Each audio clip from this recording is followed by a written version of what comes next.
বর্তমান বাস্তবতা।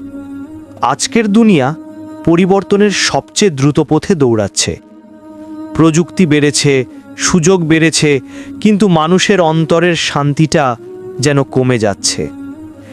একই ঘরে থেকেও মানুষ এখন মানসিকভাবে দূরে।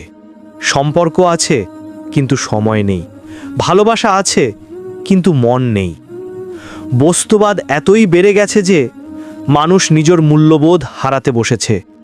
সাফল্যের দৌড়ে হারিয়ে যাচ্ছে প্রকৃত জীবন। মানসিক চাপ, দুশ্চিন্তা, ভয় আজ যেন মানুষের স্থায়ী সঙ্গী। কিন্তু মনে রাখুন, শান্তি টাকায় নেই, প্রযুক্তিতে নেই। শান্তি আছে শুধু আল্লাহর স্মরণে। যে হৃদয়ে আল্লাহ থাকে সে হৃদয়ে অস্থিরতা থাকে না। নিজেকে বদলান, সম্পর্ককে মূল্য দিন, আর রব্বের দিকে ফিরে আসুন। এটাই বর্তমান বাস্তবতার সত্য। দুনিয়া দ্রুত বদলাবে, কিন্তু আমাদের ঈমানই আমাদের স্থির রাখবে।